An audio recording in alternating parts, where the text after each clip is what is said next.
Assalamualaikum warahmatullahi wabarakatuh. Terima kasih kepada Bapak dosen, Bapak Reski, telah memberikan tugas UTS mengenai usaha retail. Kelompok kami akan mempresentasikan usaha retail waralaba, yaitu Mafia Gedang. Sebelumnya perkenalkan, nama saya Aisyah Setiala Larasati dan ada rekan saya yaitu Mas Adit Saputra, Mas Fauzan Trianto, Mas Galuh Darmawan, dan Mbak Nisfi Miftahul Jannah. Kami dari kelas manajemen 4B Malam. Langsung saja untuk penjelasan pertama akan dijelaskan oleh Mas Galuh. Mas Galuh silahkan. Assalamualaikum warahmatullahi wabarakatuh. Perkenalkan, nama saya Muhammad Galuh Darmawan, NIM 2412211051. Untuk mempersingkat waktu, saya di sini akan langsung mempresentasikan presentasi Mafia Gedang atau bisnis retail. Mafia Gedang ini adalah merek dagang dari produk olahan pisang coklat atau waralaba pisang yang terbaik di Indonesia dengan slogan Jayalah Petani Pisang, yang bertujuan akan selalu mensejahterakan owner Mafia Gedang atau pendiri dari Mafia Gedang itu sendiri, ialah Mas Royhan atau yang sering disapa Mas Roy.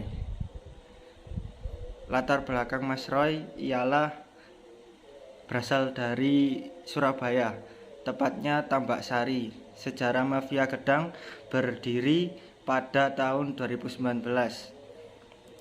Kata mafia diambil dari masa lalu Mas Roy dan kawan-kawannya sempat terjerumus ke dalam pergaulan yang kurang sehat atau dunia hitam yang erat hubungannya dengan dunia mafia. Di sini kita bisa menyimpulkan bahwasanya orang dengan masa lalu yang kelam belum tentu masa depannya ia kelam. Bisa jadi masa depannya bisa cerah seperti masa depannya Mas Roy dan kawan-kawan pada saat ini. Maka dari itu janganlah menilai seseorang pada saat ini, karena nasib seseorang bisa berubah kapan saja. Slide yang keempat, yakni analisa situasi. Yang pertama, visi menjadi perusahaan kuliner terbesar di seluruh Indonesia dengan kualitas terbaik dan terpercaya, dengan berkolaborasi dengan petani pisang untuk mensejahterakan hidup. Dan yang kedua ialah misi Mafia Gedang, menyediakan kualitas produk yang terbaik dengan terus meningkatkan kreativitas dalam memproduksi makanan. Mafia Gedang akan selalu berusaha untuk meningkatkan kreativitas dalam mengelola makanan, akan selalu terus-menerus mencari solusi agar bisa menjadi lebih baik lagi kreativitasnya. Dan yang kedua, karyawan yang selalu berinovasi dalam pembuatan produk dan menyesuaikan dengan saran dari konsumen dan mitra kerja. Jadi dalam pembuatan produk itu menyesuaikan dengan permintaan dari masyarakat itu sendiri atau dengan kreativitas dari para pekerja itu sendiri. Jadi tidak melulu menonton itu saja. Dan misi yang ketiga ialah menyediakan makanan yang sehat, enak, terkenal, dan tentunya berkualitas tinggi. Tidak hanya makanan yang viral milenial pada masa kini, tetapi juga mempertimbangkan kesehatan protein yang terkandung di dalam makanan tersebut. Dan yang misi yang keempat, membangun jaringan yang seluas-luasnya sampai seluruh dunia, memberikan pelayanan dan fasilitas untuk konsumen yang terbaik dan nomor satu. Harapannya kreativitas ini atau usaha ini tidak hanya bisa dirasakan untuk masyarakat setempat, tetapi bisa untuk masyarakat jangkauan panjang dan bisa sampai ke luar negeri. Dan yang kelima, menambah lapangan kerja bagi ibu rumah tangga dan anak muda. Jadi bisnis ini bisa di-franchise-kan dan bisa menambah untuk bekerja sebagai pengusaha. Jadi itu tadi visi dan misi ataupun profil dari usaha waralaba, yakni usaha mafia gedang. Cukup dari saya, sekian. Untuk selanjutnya akan dilanjutkan oleh teman saya. Untuk penjelasan pertama sudah dijelaskan oleh Mas Galuh Dermawan. Selanjutnya saya akan melanjutkan mengenai kategori. Jadi mafia ini termasuk kategori dalam apa ya gitu. Mafia gedang ini termasuk kategori usaha apa gitu. Jadi mafia gedang ini merupakan usaha franchise yang dimana tergolong dengan usaha retail waralaba seperti judulnya tadi. Nah, untuk penjelasan retail waralaba itu apa sih? Jadi, retail waralaba itu suatu bisnis yang berupa hubungan kontrak kerja antara franchisor dan franchise. Ibarat antara pusat dan cabang yang memperdagangkan barang atau jasa yang langsung disalurkan kepada konsumen. Nah, gitu. Untuk penjelasan franchisor itu apa sih? Dan franchise itu yang detail itu apa sih? Jadi franchisor itu pewaralaba, merupakan pihak yang memiliki usaha, di mana ia merupakan pihak yang menjual atau meminjamkan hak dagangnya, baik barang atau jasa tersebut. Nah, kemudian franchise ini apa? Franchise itu yaitu terwaralaba, pihak yang membayar atau membeli atau meminjamkan hak dagang atau meminjam hak dagang atau merek dagang beserta sistem usaha yang dimiliki oleh franchisor atau pewaralabanya tadi. Tuh. Tentang analisa SWOT. Nah, analisa SWOT di sini ada strength, weakness, opportunity, dan threat. Punya kekuatan, kelemahan. Jadi untuk strike-nya yaitu mafia gedang ini memiliki berbagai varian rasa lain yang dapat dipilih untuk memenuhi keinginan konsumen. Cocok sebagai kedepannya mengganjal lapar di setiap waktu. Nah, di sini juga biasanya mafia gedang, bukan biasanya sih, udah patokannya mafia gedang ini memiliki topping bervarian macam rasa dan topping yang banyak gitu, dengan harga yang akan dijelaskan oleh teman saya nanti. Untuk weakness yaitu produk ini mengandung gula, baik dari gedangnya, akan terasa manis, ya, mengandung gula atau karbohidrat yang tinggi, sehingga kurang cocok apabila dikonsumsi oleh orang yang sedang diet gula ataupun mengidap penyakit tertentu. Jadi mafia gedang ini mengandung rasa manis dari gedangnya atau pisangnya dan dari toppingnya tadi. Jadi ya tadi kurang cocok untuk yang lagi diet gula atau yang mempunyai penyakit tertentu gitu. Untuk opportunity, yaitu produk ini tergolong baru di daerah pasar yang disasar sehingga akan menimbulkan rasa penasaran untuk mencoba gitu, terutamanya untuk anak muda seperti saya gitu, pasti mempunyai rasa penasaran. Untuk target pasarnya kemungkinan juga di anak muda, jelas itu. Untuk treat pesaingnya, produk ini mempunyai pesaing yang sudah lebih dulu terkenal seperti kedepan manis lainnya. Nah, pesaingnya ini banyak banget ya teman, banyak banget untuk pesaingnya, dari mulai frozen maupun rumahan gitu.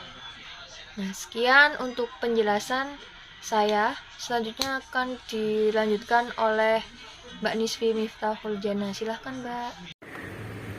Assalamualaikum warahmatullahi wabarakatuh. Perkenalkan, nama saya Nisfi Miftahul Jannah dari Prodi S1 Manajemen 4B Malam. Di sini saya akan mempresentasikan mengenai target pasar.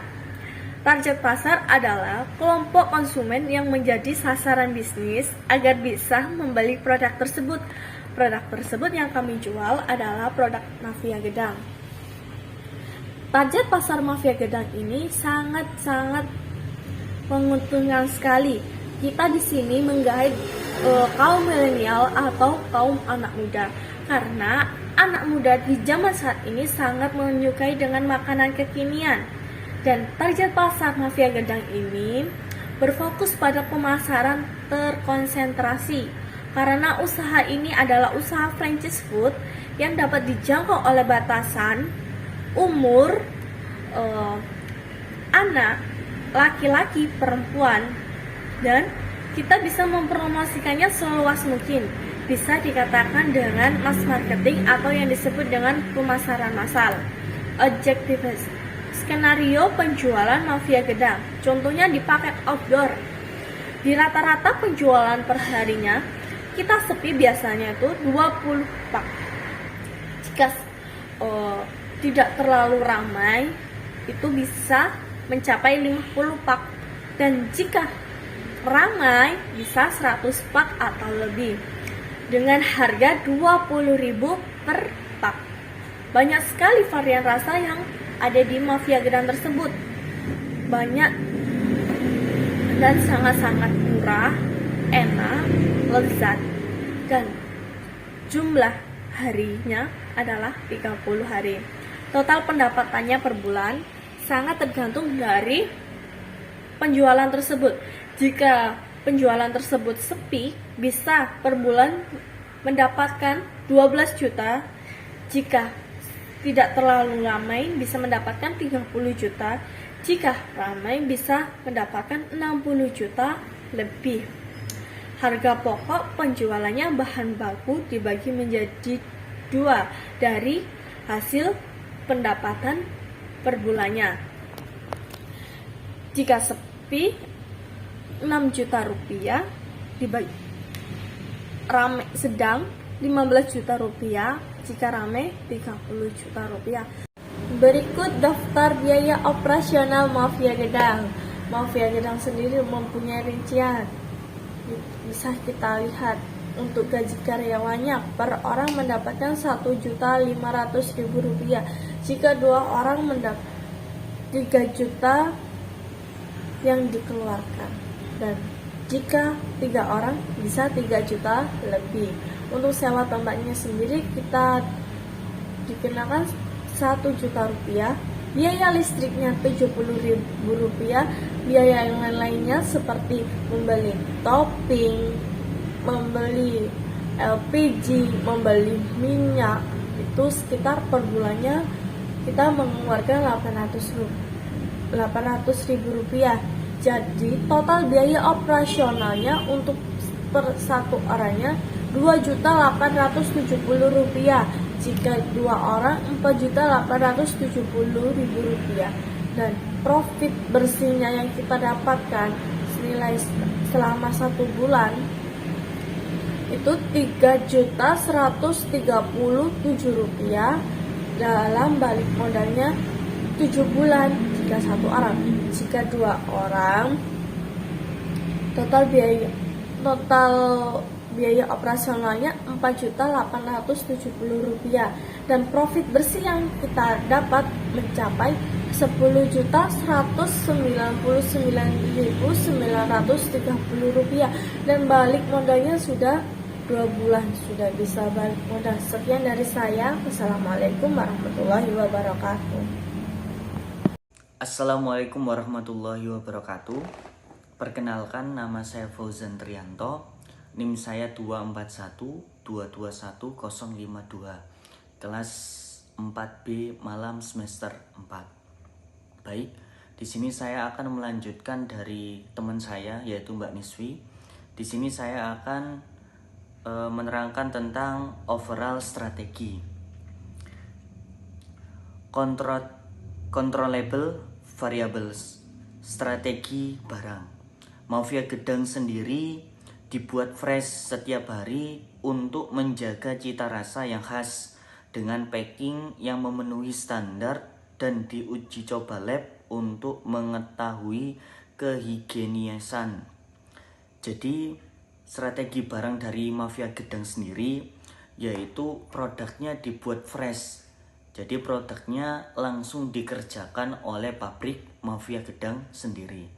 Jadi franchise Mafia Gedang itu tidak membuat adonan sendiri, akan tetapi yang membuat adonan itu langsung dari pusatnya Mafia Gedang, yaitu yang berada di Surabaya.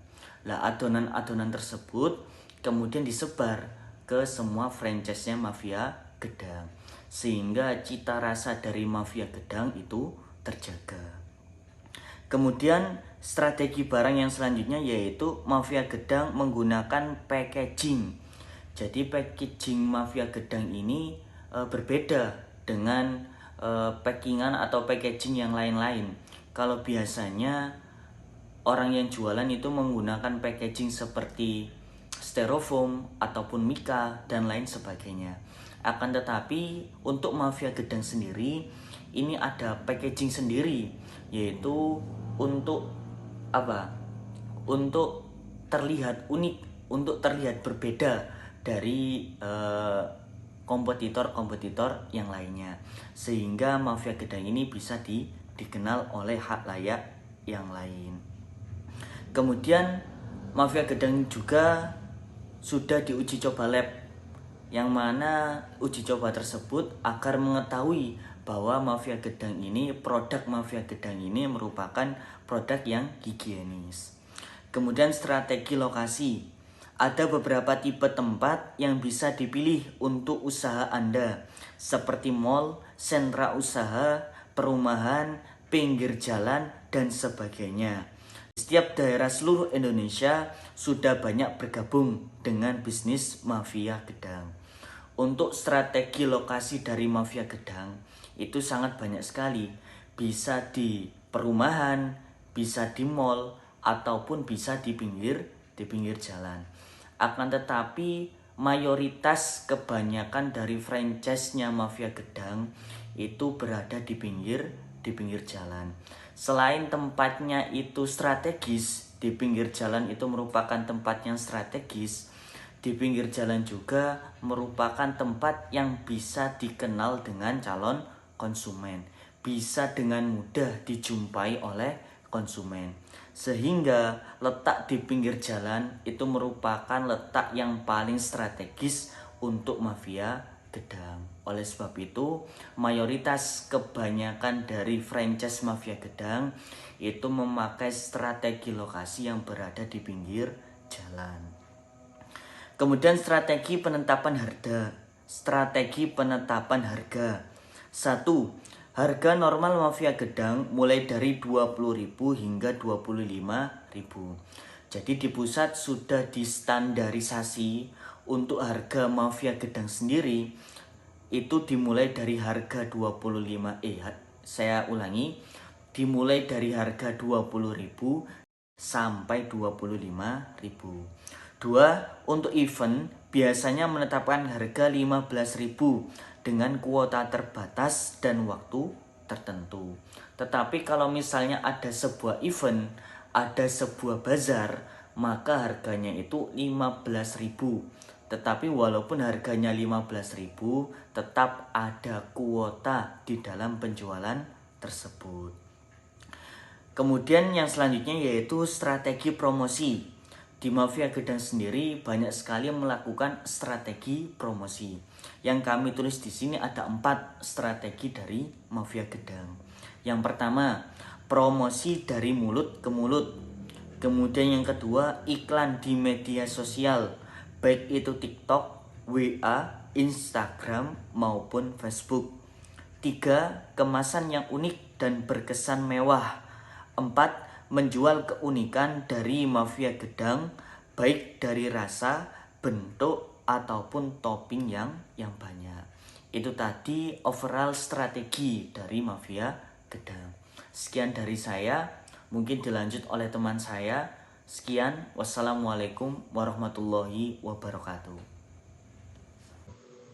Nah, untuk Mafia Gedang sendiri itu spesifik activities mempunyai 2. Yang pertama itu operasi harian jangka pendek. Operasi harian jangka pendek ini dimaksud mengontrol jalannya kegiatan produksi yang ada di Mafia Gedang, baik itu mengontrol bahan baku ataupun proses pembuatan Mafia Gedang. Jadi gini, kita itu Mafia Gedang itu bagaimana caranya produksinya itu dikontrol, jadi biar tidak boros-boros lah beli bahan baku itu, supaya keuntungan dari Mafia Gedang itu banyak sekali gitu. Dan proses pembuatan Mafia Gedang ini diakui sangat cepat gitu, enak proses pembuatan, jadi gitu. Terus yang kedua, tanggapan terhadap lingkungan. Ini Mafia Gedang ini tanggapannya di lingkungan, di daerah itu banyak pesaing dengan meniru produk Mafia Gedang yang kebanyakan pesaing melalui frozen food. Jadi Mafia Gedang itu sudah banyak lah yang duplikat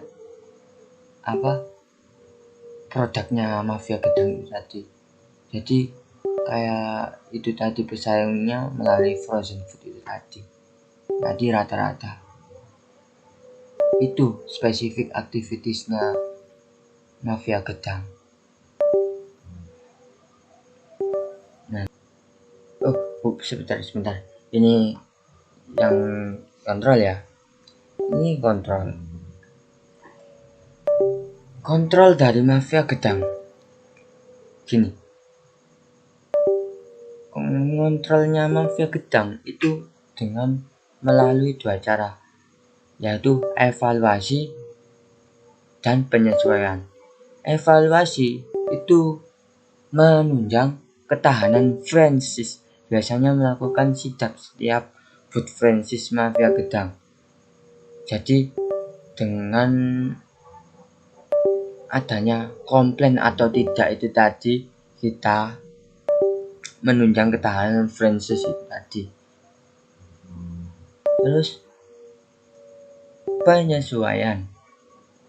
Penyesuaiannya itu gini, ketika ada kendala ataupun masalah akan didatangi oleh tim di situ dari tim Mafia Gedang.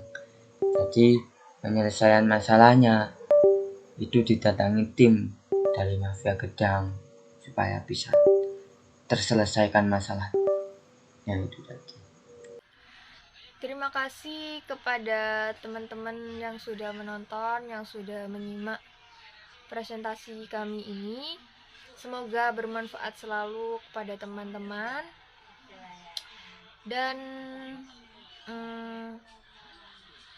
barangkali terinspirasi bisa membuka usaha gitu. Ya silahkan, mumpung ada kesempatan dan ada waktu, silahkan. Terima kasih. Sebelumnya mohon maaf bila saya dan rekan saya ada salah kata atau perbuatan di presentasi kali ini. Mohon maaf sebesar-besarnya dan terima kasih. Wassalamualaikum warahmatullahi wabarakatuh.